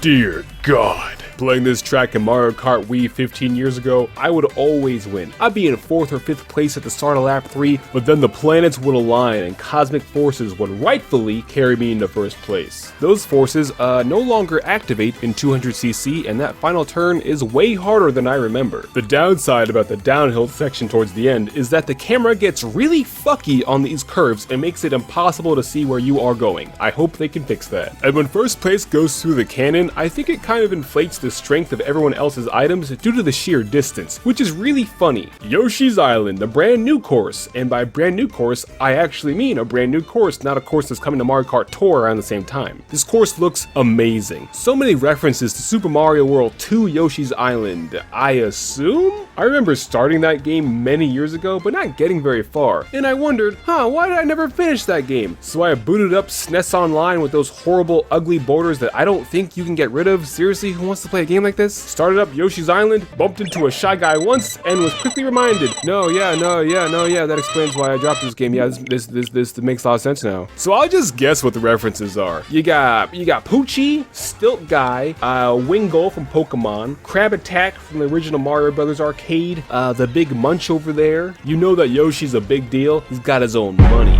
And if you fly through the special bonus at the end, a cheating ramp appears and you can kinda skip the last turn. Sometimes it spawns right beneath you and it's very scary. Otherwise, more brand new courses like this please, unless courses like fucking Sky High Sunday or whatever. And the music has a prominent tuba part. Tuba is my first ever instrument. I've been playing tuba for over 20 years, so I appreciate some good tubing. But of course, it's yet another tuba oompa oompa part. Why make us audition with this if the actual part is gonna be this, or this, or this? Give tubas the melody for once, god damn it! The Boomerang Cup. Okay, so here's the question that everyone is thinking, so I'm just gonna say it. Why is Sydney Sprint not in the Boomerang Cup? Crikey! Bangkok Rush. Why not call it Bangkok Blitz? I like this one. There's water. You got the crabs from the original Mario Brothers arcade for some reason. Wait, are those crabs originally from Thailand? You got all the famous Thai temples and statues. Right behind the starting line, check out my homeboy Ganesh J chillin'. You can drive upstairs, hell yeah. Overall, with the bump of music and zooming through the city markets, this course has the similar frenetic energy of those old cruising games, which I really like. You can even drive through the world famous Bangkok parking garage. Of all the landmarks to include, did they take a tour to scope out the course and were like, oh, we better make sure to include where we parked our rental car? This is at least the 3rd course with a parking area as a key feature? At least here, this one empties out into bouncing across rooftops. This is like a scene out of the movie Rush Hour. Oh, that's why it's called Bangkok Rush. Mario Circuit DS from Mario Kart DS. Nobody remembers this course, and for a reason. That being said, I do like the layout of it. There's lots of hairpin turns and S-curves. It's like I'm driving through a mini Le Mans track. There's also a quadrillion spots for mushroom shortcuts if you're into that sort of thing. There are piranha plants that shoot fireballs, but they make a very, peculiar shape with their plant lips. Look, if you're making that face and shooting out red and burning, you need to consult a doctor immediately. If there's one thing I appreciate in Mario Kart is when there's the old lap 3 twist. And in this one we got... Warning, Wigglers on parade. Wigglers on parade.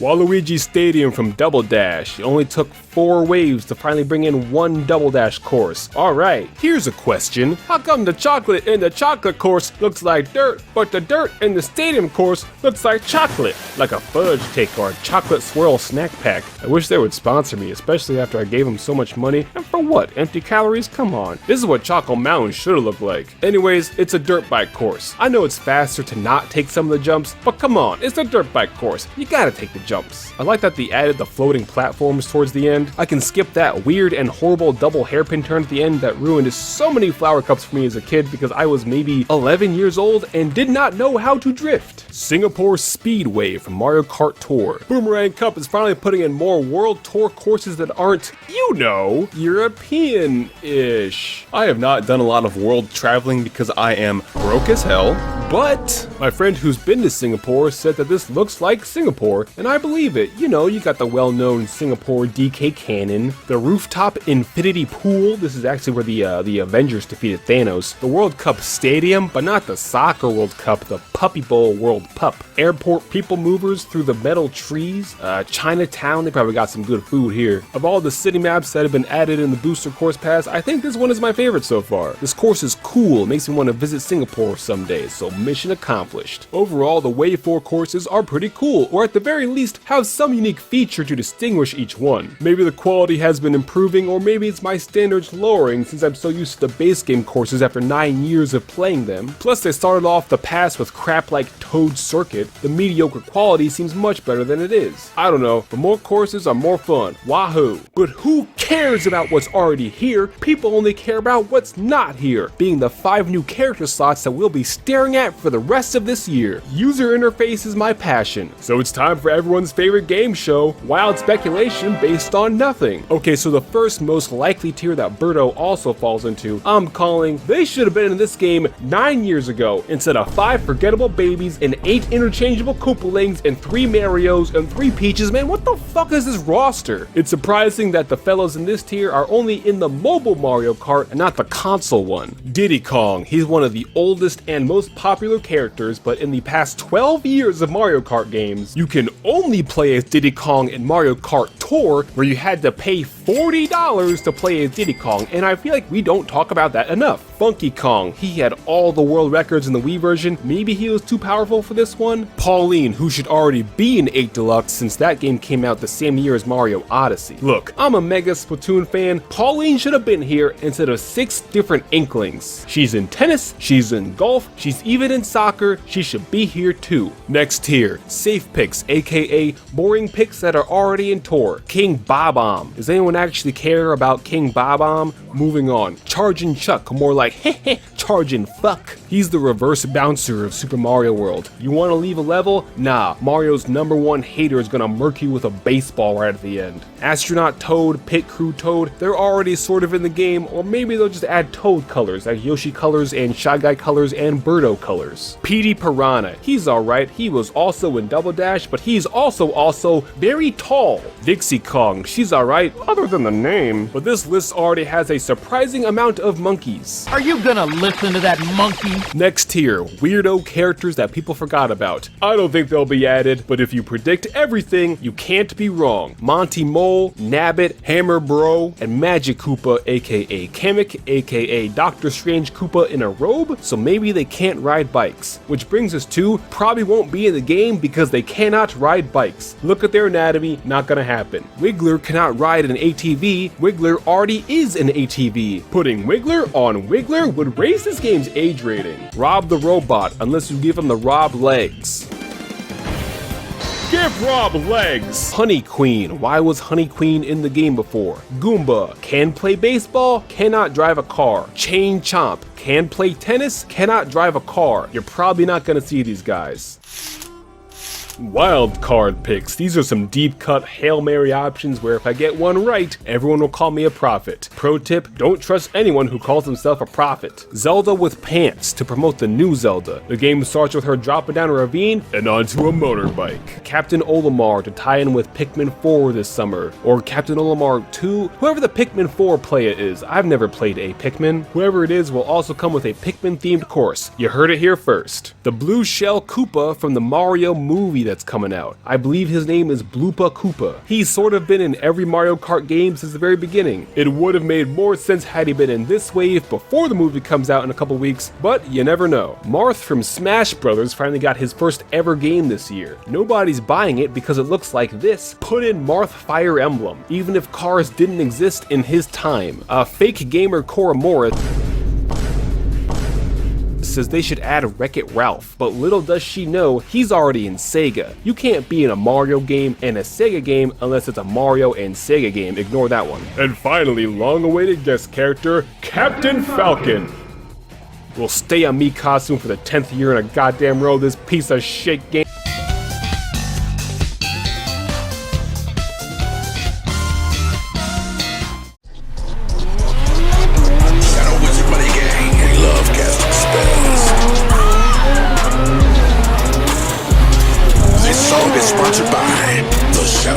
It's Wave 5 of the Mario Kart 8 Deluxe Booster Course Pass for the Mario Kart 8 Deluxe Nintendo Switch game that is included with the Nintendo Switch Online Membership Expansion Pass. As always, we'll be looking at the course, the look, the music, and the X Factor, giving each one a score out of 5. Should these categories be weighted?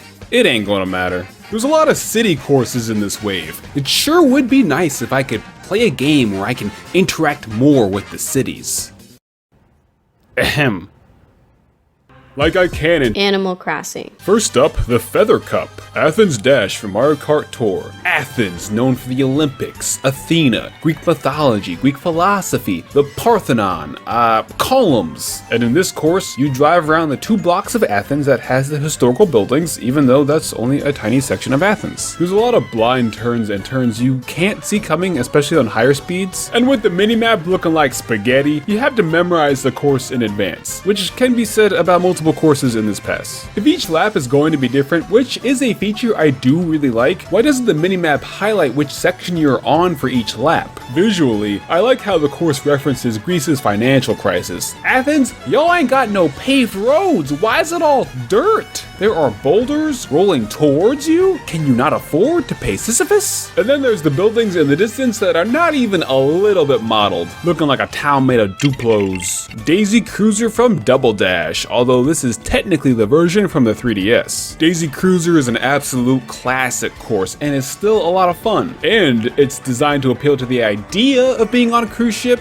without having to undergo the stomach pain, seasickness, and regret of being on a cruise ship. Do not go on cruises. They're mostly filled with retirees and children. Ugh! After seeing this cruise ship, we need to sit down and have a talk with Princess Daisy, or whatever third-party LLC entities running this operation, because there are like 200 different lawsuits waiting to happen. The foundations of the tables are not secured to the floor, there are 0 lifeguards, there are 0 lifeboats, the engine room is flooded, there's an undersea ecosystem in the engine room that's on the 2nd deck? Barnacles? In 10 years, there's gonna be expeditions to the ship's remains in a sub piloted by Nintendo Switch Joy-Cons. Moonview Highway from Mario Kart Wii. In Moonview Highway, drive through a highway with a view of the moon. On the uphill section, the boost pads are randomized each time you play, which is cool. I initially thought my brain was broken. And I like how the music dynamically changes with which part of the track you're in. And this remixed music is a big upgrade of the original Wii version. I love that sultry saxophone and melty marimba going wamba mode during the jazzy city section. That being said, I have some questions about this course. For one, what functional purpose does the bomb car serve? Is there like some radical political unrest going on in the Moon City? Also, I thought this was one of those tracks where the traffic gets more and more congested each lap, and it does? I counted one time, and it looks like each lap adds 2 more vehicles. And that's definitely something. Not much else to say about it, but overall, a pretty solid course, and I'm glad it's back. Squeaky Clean Sprint, a brand new course, and by that I mean a course made for the mobile game that's also in this game too. I always worry about the brand new courses in this pass. Ninja Hideaway, I personally was not a huge fan of it, but other people seem to love it. Sky High Sunday though, ain't nobody like that course. Merry Mountain,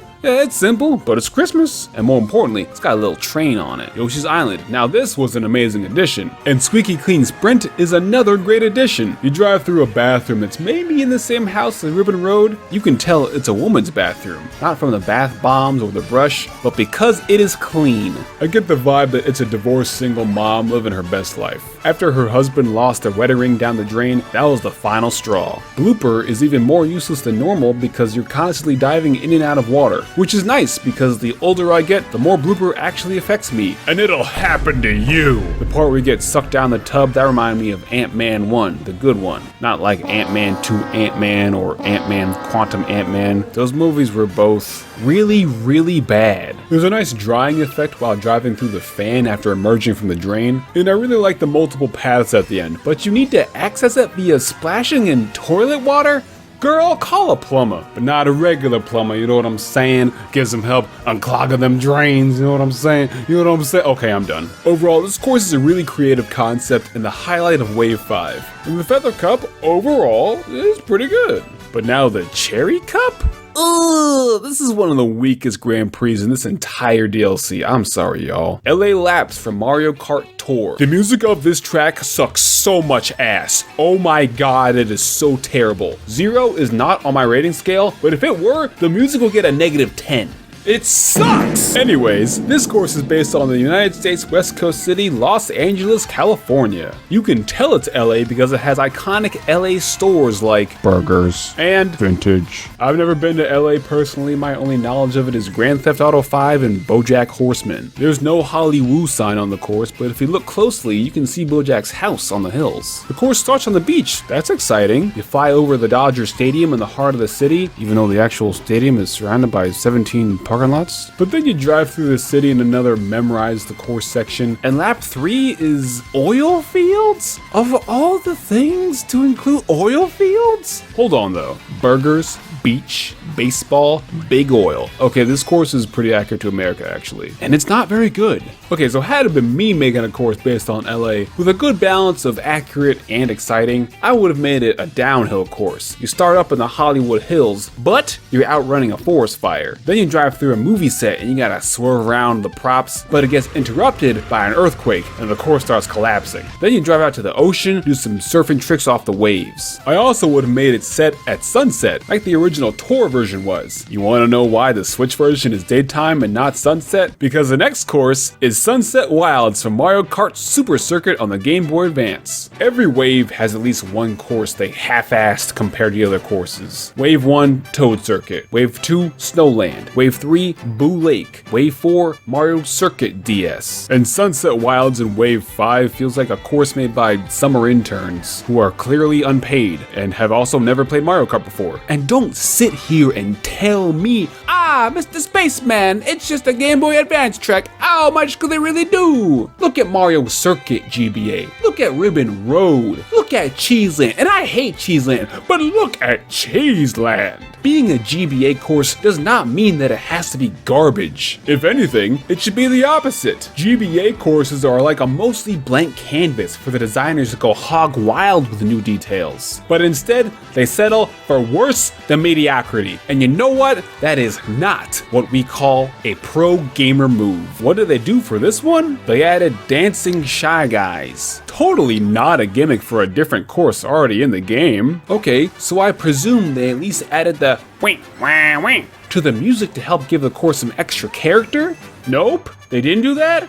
Alright, Mario Kart Tour courses often have trick variations that change up the track, so they could have done that here with each lap adding new ramps or something, but instead they added Dancing Shy Guys and nothing else. The one cool thing about all the previous versions of this track is that the sun would set during the race, so it starts at sunset and then goes to nighttime. It even did this in Mario Kart Tour, the mobile game where you could pay $40 to play as Diddy Kong, so they definitely brought back this track's one key distinguishing feature, right? Nope, it's just the one time of day for the whole course, and that's it. This might get patched later, but for now, this is literally the worst version of Sunset Wilds across all Mario Kart. The coolest thing about this course was me doing a mushroom blue shell dodge while recording, something that I used to be able to do consistently, but it gets harder as you get older. And it'll happen to you! Koopa Cape from Mario Kart Wii, an absolutely iconic Wii course. When people think of Mario Kart, I guarantee this is one of the first tracks that comes to mind. And now that I'm playing it again 15-ish years after its debut, after 15 years of track innovation,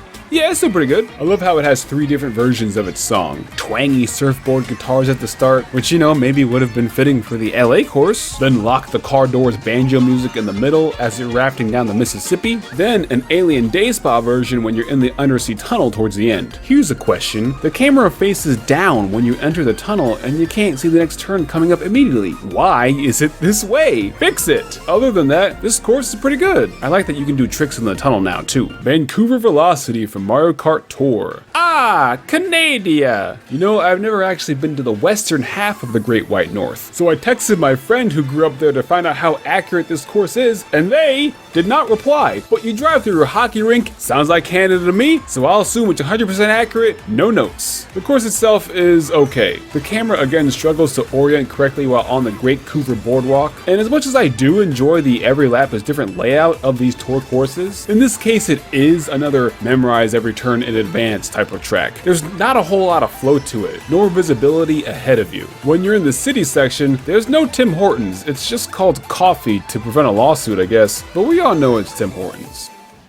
Final thoughts. Wave 1 was not their best foot forward. I was like, oh, maybe this DLC isn't going to be very good. But Wave 2 was a modest improvement, and Waves 3 and 4 were actually pretty good, to the point where I was actually looking forward to the next waves. But Wave 5, it's more closer to the quality of Wave 2, which isn't bad, but still a little underwhelming. A couple of standout courses, but also a couple of legit stinkers. But of course, more courses is a net positive. But to help make up for this lacklusterhood, they also added 3 new characters too, who are cool and fun. With 6 new characters and 6 new waves, you'd think it would make more sense to put 1 character in each wave, but I get the sense that this whole pass was a little rushed initially, so as a result, it's gonna be more backloaded. PD Piranha is hilariously too tall, you can't see anything when playing as him. The sick bastards who make this game put Wiggler on Wiggler, absolutely disgusting. And Magic Koopa is cool. The 30-year prophecy has finally been fulfilled without needing to become a bicycle again. Who will be the final 2 characters? I don't know, y'all saw my Ouija board in the last one. I'm usually wrong about these types of things. But one of them for sure has to be Pauline. If it's not Pauline, then the Mario Kart 8 dev team needs to go buy a big mirror and go through a period of self-reflection. Because how do we get here? How do we mess this up so bad? And the other one, while my heart of course yearns for Funky Kong, my mind says Diddy Kong. It's weird that he wasn't in this game 9 years ago, let alone still not? But then again, the cynical me says it's gonna be Blue Toad or Charging Chuck or some other fuck. Thanks for watching and don't Legalize nuclear bombs.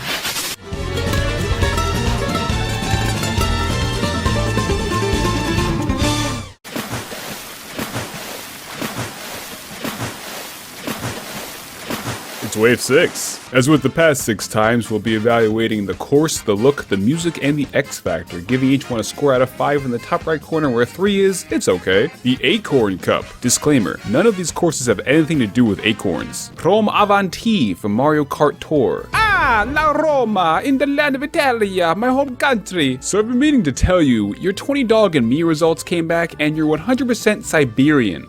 Stromboli from Russia. Spaghetti. Nope. Mozzarella. Nuh-uh. Croissants. That's France. Rome Avanti is another World Tour course, and while the bar for these is not very high, this Roman course is one of the better ones. Some of the other World Tour courses don't have a good flow to them compared to regular courses, since they're 3 different versions Frankenstein into one conglomeration, so they have a lot of awkward turns and jumps. Mario Kart Tour is also a game on rails, so you don't really need to worry about sharp turns or weird turns. However, this Roman Roman excursion does not have this problem. I like how all 3 laps are different, and there was a good amount of overlap here between all 3 laps. So if you're amazing at Mario Kart like I am, of course, then you'll have a lot of drivers going the opposite way as you, which is really funny. I don't know much about Rome other than the Colosseum, which is in the course, and they have the chain chomps acting as traps, which is a nice touch. But apparently Rome sewers have a mole infestation that they might want to look into. Also, I thought this blue building was a TARDIS my first time playing this game. I'm sure there's a Doctor Who episode set in Rome. It's basically British One Piece. Rome at night looks really good, and the music for this course does sound vaguely Italian, but more like something you'd hear from the Italy zone at Epcot, the lamest Disney World zone. DK Mountain from Mario Kart Double Dash. Hell yeah, I like my Mario Kart how I like my women.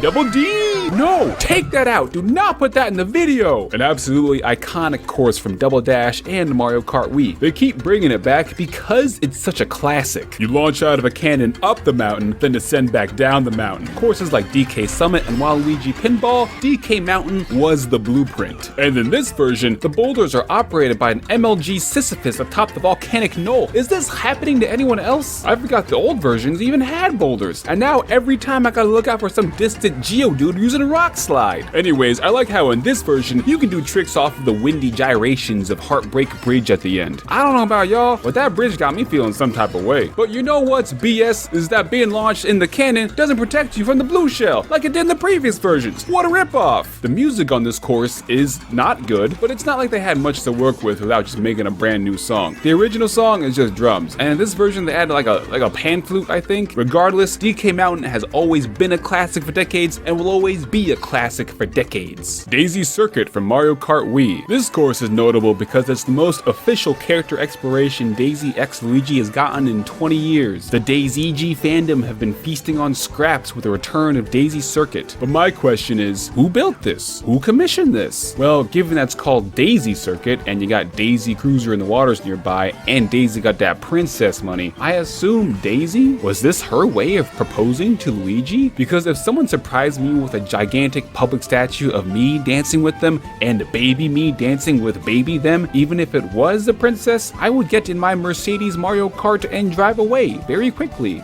Oh no, the course loops! I'm trapped! Other than the alleged toxic love bombing, it's a relatively simple course, but it is very pleasant. As far as the visuals go, the soft lighting across the course looks really nice, but the in-game models, like the buildings, are very simple. Hard to call this a true improvement over the Wii original. I always enjoyed the shortcut straight through the middle of someone's apartment, and I like the little lip near the finish line that can help protect you from some of the shells thrown by haters. Piranha Plant Cove from Mario Kart Tour, even though it doesn't say that in the game, it's from Mario Kart Tour. It's like a little mermaid course, but with no colors and also a little splash of Sonic Adventure 1 Snake Temple action. The music is a little lackluster. I mean, it is a Tour original course, but otherwise it's fine. Both the underwater water and especially the surface of the water look really good. Miiverse user Mario Wii U would truly be in awe of this course if he did not tragically die in a drowning accident in 1981 and has been a ghost inside our machines this whole time. Speaking of dead, RIP to the other Piranha Plant course, Piranha Plant Tube or whatever it's called. It's the only Mario Kart Tour original that did not come back in this one, so after the servers inevitably shut down, it will be considered lost media. Maybe they didn't want to bring it over because it didn't work well in Mario Kart 8, or maybe they didn't want two Piranha Plant courses in the same wave, not to mention Piranha Plant Slide and Piranha Plant Jungle and Piranha Plant Circuit. There's a lot of PP in this game. Not to say that Piranha Plant doesn't deserve all these courses. They are an iconic, time-tested character who survived through the generations.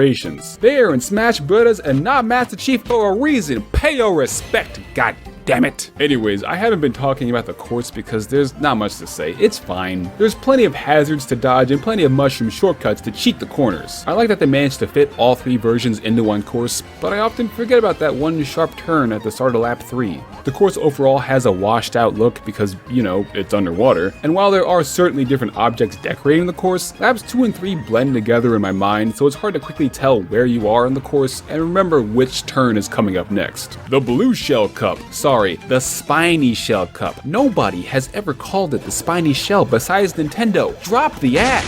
Madrid Drive from Mario Kart Tour. So I've only driven this course for a couple days, but I think I'm gonna call it. This might be my favorite World Tour course, or at the very least, definitely in the top 5. Don't get me wrong, these city courses really are the battle of mid, but I gotta give to Madrid Drive because it has so much variety and flavor to it. You're constantly changing to a new location to appeal to the cooked attention spans of the TikTok generation. The course itself is a nice smooth ride, with enough pizzazz to keep you engaged. I like how on lap 1 you got the big wiggler taking a siesta in the plaza and then wakes up from its mimosa-induced coma on lap 2. You even drive through a mini coconut mall. Wait, no, it's Spain. Platano Mall, Uva Mall, Naranja Mall. There's a lot of little details from Madrid that they managed to squeeze into the course. I would not be surprised if someone on the design team has actually been to Madrid and liked it. Like even all the signs are actually in Spanish. And I gotta talk about how the music is legit really good, which I rarely say for the tour courses. It's got that iconic Spanish guitar and flowing strings, feels like a battle theme from the Puss in Boots soundtrack, you know what I'm saying? Feels like I'm Don Quixote de la Mancha gearing up to fight a windmill, you know what I mean? But that's not all, because the song has 3 different versions that dynamically shift depending on where you are on the course. Everybody loves that. You got that classy tuxedo version that plays when you're driving your go-kart through a museum gala, and you got the Gregorian chanting in the football stadium, which does not surprise me. Overzealous supporters? Corrupt institution in charge? Soccer is the real religion of the world.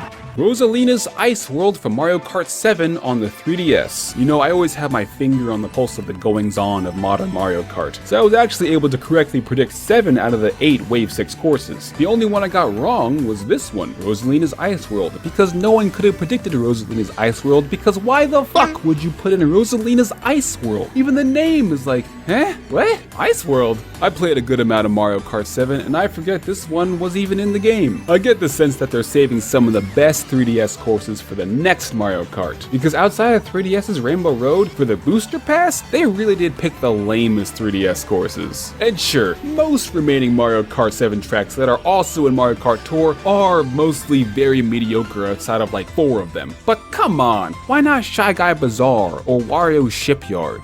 This course has 3 main gimmicks, Mario Galaxy, Snow Course, and 2 layers. This course takes some inspiration from Super Mario Galaxy. Up in the sky, you got what I believe to be the first planet of the Good Egg Galaxy. Had it been Mido, I would have had the Starship Mario from Mario Galaxy 2 fly through the sky during the level, since as we all know, Galaxy 2 is the superior Mario Galaxy game. And they've got a Comet Observatory-like structure that is not the Comet Observatory, but does vaguely resemble the Comet Observatory. It's kinda cool that they made a level based on Mario Galaxy, even though there's already Cloud Top Cruise in the base game based on Mario Galaxy. But the difference here is that I don't even think this Ice World is a specific level from Mario Galaxy. Did Rosalina make this world after Galaxy 1's ending where she rebooted the universe? Because that's a thing that she can do, and it'll never be mentioned again. All I'm saying is, they could have instead based a course on that Fire Ice World from Super Mario Galaxy that is much more distinct from the other snow courses. Speaking of, Gimmick 2, it's a snow course, as if there already aren't plenty of those in this game. But I get it, with 96 tracks in the game, there are obviously gonna be some repeated climate biomes. Come on, there's like 5 Rainbow Roads. But this is the second snow course where there's a sloped drifting section next to a bottomless pit, and the camera makes it so that you cannot see where you are going, which it's weird that it happened twice. Gimmick 3, there's a top layer on top of the ice, and an underwater layer beneath the ice that somehow doesn't kill you, but then again, these characters can breathe in space, it's fine. But doesn't that remind you of another course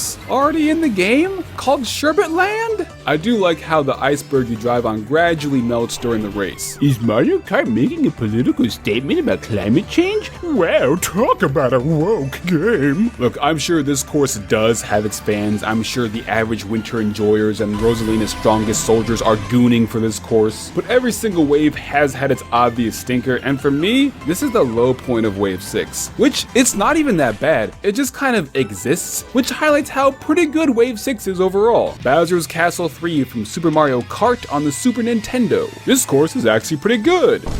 for a SNES course on the Booster Pass, which along with the GBA courses are consistently some of the lamer courses in the game. But it received a pretty big glow up compared to the original. And speaking of glow ups, I appreciate the glow effect that the lava casts on the drivers. The best part of this course is the up and down section. It takes a lot of skill to hit this turn without slamming on the brakes first, and it usually isn't worth the trouble, but it is a major flex if you do manage to hit it. This course is called Bowser Castle 3 to trick you into thinking they added more than one Bowser Castle out of 48 courses. I'm a little shocked they didn't add more, but also I'm not that shocked because all the Bowser Castles kind of blend together in my mind. I like how the music makes great use of heavy kick drum, but other than that, it's fine, it exists. And finally, Rainbow Road from Mario Kart Wii, also known as the Devil's Grundle. So back in the day, you could play Mario Kart Wii online, back when that existed, and this is back in the days where you could vote for any course in the game. So in every single lobby, after every single race, half the people were voting for Rainbow Road every single time. You just played on Rainbow Road last round, it don't matter. Yo ass is going back to the Pride Parade in the sky. And that's largely because it was such a difficult course. Boys turned into men, balls were dropped like asteroids off the side, battle-hardened tilt control warriors were forged on the hellscape of Wii's Rainbow Road. And in 8 Deluxe, maybe it's because this game is so much less janky as fuck as Mario Kart Wii, the perils of Wii Rainbow Road ain't so bad in this one.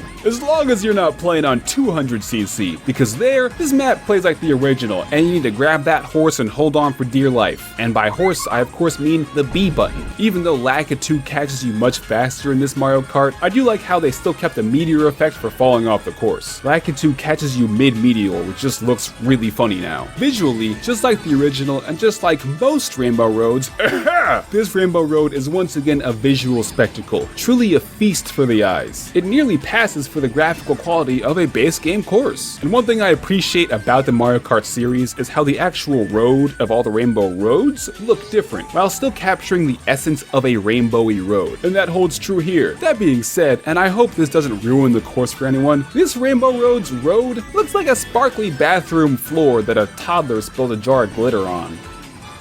Wave 6 final thoughts. I think the Wave 6 courses are, overall, the strongest and most consistent in quality, but the characters are the real highlight of this wave. Many people, including me, were worried when at the end of Wave 5, there were 2 remaining slots and 3 highly requested characters still missing, but they chose the good ending of, fuck it, we ball, and added all the characters who should have been in 8 Deluxe at launch, and also Peachette for some reason. They went all out with the trick animations, like Funky Kong, sexy poses on a surfboard. It don't get any funkier than that. Sadly, unlike in Mario Kart Wii Time Trials and Tropical Freeze, playing as Funky Kong does not make this game any easier. Pauline sings sometimes, like when she's going through the DK Mountain Canyon, but she's always singing that same song from Mario Odyssey, Jump Up Superstar. Girl, you ain't December Mariah Carey, learn another song. She ain't beating the one-hit wonder allegations, I'm afraid. Diddy Kong is back, finally, and he doesn't cost $40 like he did in Mario Kart Tour, only $25 for the Booster Pass. Nature is healing, the economy will recover, and every time I say this, I know all 3 Mario Kart Tour fans get upset. So yes, technically, that was not the only way to unlock Diddy Kong in Mario Kart Tour. You did not need to buy the $40 Diddy Kong pass, you could also get him through Gacha. So yeah, Diddy Kong was $40. Peachette is here too. I assume they were gonna stray away from this character after the whole Bowser internet title wave, especially when she's not even a real character, she's a power-up for Toadette in the Switch port of the Wii U game New Super Mario Bros. U, and it's a way you can play as Peach because the actual Peach is kidnapped. Is actual Peach just a Toad powered up by a crown? In all her appearances, she's always wearing the crown. Oh, and they added over a dozen Mii costumes, and each one of these has at least one unique trick animation, like the dolphin does a little swim, and the cow throws it back. As some of you may know, I'm a big Mii player since it's the only way I can play as a black person without being a fucking inkling. And I wear the Pac-Man suit because it looks the coolest, and I wasted money on the Pac-Man amiibo. But I may dip my toes into some of these other ones from time to time. The Daisy amiibo gives you a Mii costume too, which was a very random addition, but cool. I think after over 35 years of making video games, Nintendo finally realized girls like to play Mario games frames too, so they're gonna be adding more girl playable characters, like Daisy. She's in Smash, she's in Wonder. I'm telling you, Year Luigi? Nah, it's gonna be the gradual decade of Daisy. The new credits are pretty fun. I'm glad that the devs who worked on the booster pass specifically get the credit they deserve. And it features a fun medley of all the new Boosty songs, which gave me a greater appreciation towards them, especially the bass line going bananas during the Ninja Hideaway section. There's now room codes for easier online nearly a decade fucking later. And a music player. This game does have the best Mario Kart soundtrack, so now I can finally throw away my iPod Touch with the cracked screen from 2008 and instead jam my entire Nintendo Switch into my pocket and use that for music. Overall booster course pass thoughts. While it did eventually stick the landing, this is one of the most bungled product rollouts I've ever seen. It's like that gif of putting down train tracks while on the train. Here's new courses and they look noticeably worse than the base game. Multiple data mines like the prefix leak and music leaks telling everyone what the courses would be way in advance. These are all gonna be old courses. Just kidding, there's gonna be some new courses. Just kidding again, those are actually tour courses, but we won't say that in the actual game for no reason at all. The first 3 waves, no new characters. Then just kidding, 6 new characters. Just kidding, 8 new characters. Just kidding, also a bunch of Mii costumes too. And more stuff not in the trailer, and random waves like balance patches so everyone's not using Wiggler Waluigi, an item selection for versus mode, and a music player and room codes for easier online. There was no concrete plan at the start. I get the sense they kinda did whatever. Mario Kart 8 does have a strong Mario Kart Wii bias, especially after the booster course pass, and even though I am Mario Kart Wii's #1 hater, I'd say this bias isn't inherently a bad thing, you know, it was a lot of people's first Mario Kart. 11 of that game's 16 original courses are in Mario Kart 8, and even more if you count the repeat retro courses. Previously, some people would say that Mario Kart Wii had the best playable roster. Originally, Mario Kart 8 had so many missing fan favorites in favor of babies and Koopa Kids and glorified palette swaps even after DLC. But now 8 Deluxe unequivocally does, since the entirety of Wii's roster is inside 8 Deluxe. Weird that it took 9 years to get here, but better really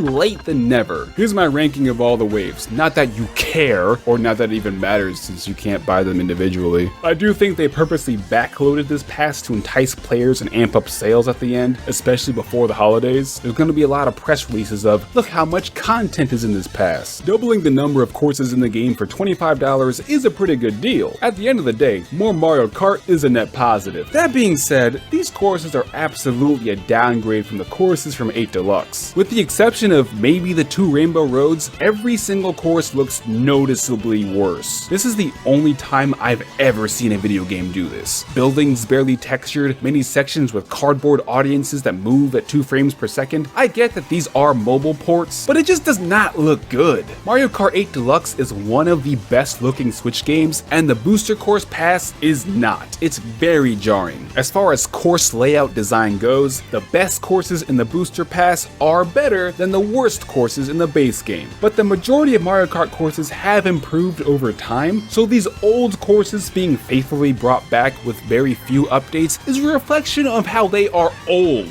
Now, as someone who didn't really play Mario Kart Tour, the Tour maps are the brand new maps for me, and they're not the best. They were clearly designed for a mobile game on rails with limited control, not really for a game with as many dynamic play options as Mario Kart 8. While a few of them have some good ideas, overall they have very basic layouts, hazards, and shortcuts. Kind of a hit and miss with these. For the city courses, they do a pretty good job of representing highlights of their respective cities, and I like that for the most part each lap is different, although it does lead to some awkward turns. As for the city selection of this world tour, who the fuck was in charge of planning out this sauceless, unmelanated, no seasoning, colonizer-friendly, country club membership holding, mayonnaise spreading, trust fund investing, IPA tasting, no rhythm dancing, pumpkin spice latte ordering, Ed Sheeran listening, 3-point shooting, Ronald Reagan worshipping, hot dog water drinking, country music playing, clapping on 1 and 3, not washing your hands after using a urinal, potato salad at the cookout, bringing world tour. You barely covered half the world. You could pick from any city, like Mexico City, Rio de Janeiro, Buenos Aires, Lima, Havana, Istanbul, Mumbai, Beijing, Hong Kong, Seoul, Taipei, Cairo, Lagos, Cape Town, Addis Ababa, Dubai, but instead 0 in Africa, 0 in South America, 7 courses in Europe, 3 in North America, and the only course below the equator being Australia. Was this pass just a way to preserve the Mario Kart Tour courses while also making money off of the massive install base of the Switch's best-selling game, while also providing some value to the Nintendo Switch Online Plus expansion pass? Yes, and maybe they're all lower resolution to keep the file size smaller. But again, at the end of the day, more Mario Kart is more Mario Kart, and that's a net positive to me. Even if the additional courses are not as good, the game is more fun with them than without them. I saw somewhere that getting through each course at one sitting takes 6 hours? God damn. And even after future Mario Karts, I will probably still be playing this game too, since as you all know, I'm jacked as fuck and have the balance of a gymnast, so I split the Joy-Cons and play this game on the treadmill while training for my marathon, which I crushed, by the way. And by crushed, I mean I crossed the finish line without needing medical attention. And hey, we take W's where we can get them. But anyways, as I continue training to remain in peak physical form for decades to come, even when randomly selecting courses, I'll always be cognizant of which courses are base game courses and which courses clearly are not.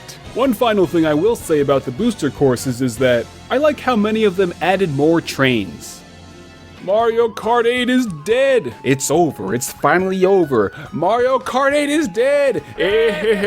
Honestly, I don't get why so many people are celebrating this. People always want the new hotness instead of appreciating the OG greatness they've had in front of them this whole time. That's why Deborah left me for Alejandro. But it's been the same Mario Kart for almost 10 years! Yeah, well, looking at the sales data, 80% of y'all did not have the Wii U version. That's right, I don't want to hear it. I'm sure this is an unpopular opinion, but I'm glad they went the Deluxe version plus DLC route instead of a completely new Mario Kart 9 route. Mario Kart 8 on Wii U was already a super polished game with very obvious flaws, and the enhancements the Deluxe version brought made it the best Mario Kart. Adding to that game allows them to improve an already amazing experience without splitting the audience, and allows for experimentation. Given what was positively received in the Booty Pass, I would not be surprised if in future Mario Karts we'll see some courses with things like more variation between the laps, hopefully a better starting roster. A new Mario Kart is good, but also a chance to mess up, like with the original 8's battle mode, or 7's roster, or Wii's overall jankiness, or DS's snaking, or Double Dash's unbalanced special moves, or Super Circuit's mediocrity, or 64's weird ass drifting, or Super Mario Kart just being kind of a bad game. Mario Kart is consistently fun, yet infrequently without issues. They found a great formula with 8 Deluxe and were able to experiment with the BCP instead of taking a wild swing with a brand new mechanic or weird rebalancing that may not have worked out and that we would have been stuck with. So where does Mario Kart go from here? It's the same as the Smash Brothers question. What do you do after you've more or less made the ultimate version of the series with this massive scope? Because this is the best Mario Kart. It looks the best, it sounds the best, it plays the best, and it has the most stuff. Well, they have a couple options, and I'm not a fucking Nintendo game designer. This video is fan fiction speculation now. Port Mario Kart 8 Deluxe with the Booster Course Pass included, and call it a day. I don't think anyone really wants this option, including Nintendo, but there is a non-0% chance of this happening. Make a radically different game. It's gonna be Gran Turismo serious kart racing. It's gonna be Forza Horizon and be open world. It's gonna be Sega All-Stars racing with flying and boats. It's gonna be Super Smash Bros. Kart with way more guest characters and courses. It's gonna be the new F-Zero with a story mode that's stupidly hard. I don't know, Mario Kart is probably gonna stay Mario Kart, but again, non-0% chance of this happening. Reboot the series with Mario Kart 9, which does not make any sense for the kart racing genre, but more so, pretend like 8 Deluxe doesn't exist. They'll do 16 new courses and 16 retro remakes, or maybe 24 brand new courses and 24 retro remakes. Then a year or two after release, do a booster course pass again to add more. I don't think they want to release a new game that immediately looks inferior to 8 Deluxe, because a significant portion of the 57 million people might not want to buy it, and the next next Mario Kart will always be compared to the sheer quantity of Mario Kart 8 Deluxe Plus Booster Course Pass on the Nintendo Switch family of systems. But I don't think 96 totally fresh courses is possible. Even 48 courses might be a stretch. Here's what I think the best case scenario would be. At time of writing, the next Nintendo console does not exist, so this all hinges on how similar the internal framework of the next Nintendo console is to the Switch. And they usually try to get out a new Mario Kart near the beginning of the console lifecycle, since everybody buys Mario Kart. They're gonna call it a new Mario Kart, probably not Mario Kart 9 since either of these could be considered Mario Kart 9, and it'll have 48 new courses. And by new I mean Nitro and Retro Remake courses. Plus, it's gonna include everything from 8 Deluxe, and hopefully they'll improve the resolution of the booster courses so it'll all look like it's the same game. So basically, build a whole new Mario Kart on top of 8 Deluxe, but primarily talk about the new stuff and marketing. Include all the missing drivers from Tour, and every driver from my character prediction chart, except maybe not that bottom row of wildcards. And I think they'll add outfits and carts from Tour into the new game too. It's kind of the best of both worlds. People will strongly disagree with me here, but I do think the best sequels are ones that reuse a lot of stuff from the original game and build a whole new game on top of that foundation, while still refining what was in the original. Tears of the Kingdom, very similar base Hyrule, but a whole lot of more game world and hundreds of new mechanics. Spider-Man 2, very similar Manhattan from Spider-Man 1, but also added Queens and Brooklyn, plus a ton of new gameplay mechanics and set-piece boss fights. Each new Mario Kart has its own new gimmick, and other than the tandem carts from Double Dash, most new mechanics stay in the series, like Wii introducing bikes and tricks, 7 splitting up frame, wheels, and glider, and having underwater driving. Anti-gravity has to come back if they want to port over any of Mario Kart 8's Nitro tracks, which I think is fine since it doesn't really change much gameplay, it's only truly noticeable in the replay mode. A new gimmick can't be too complicated because Mario Kart is played by everyone, including small children, including inexperienced gamers who are at a friend's house. The game has depth for sure, but anyone can just pick it up and play it and immediately understand. Nintendo game designers generally try to give you things you didn't expect, so sitting here trying to predict it in a YouTube video is stupid. So anyways, my prediction is the Wonder Flower or something similar. I don't think it would work as an item, but I do think that either on Lap Reed to drastically change the course for everyone, which some courses already do, like Grumma Volcano peeling back, or a Wonder Gate where you drive through it and it changes the course for those players for that one section. But having parity between players would be kinda hard. So I don't know, just make it open world 100-player battle royale instead. Thanks for watching, and if you're still awake, don't forget to subscribe. And if you're not awake, then wake up! You gotta walk the dog! Comment below with what your favorite courses and least favorite courses are, and today's comment code word is Yoshi! Comment Yoshi if you made it all the way through the end of all of these videos, and that's it, video's over.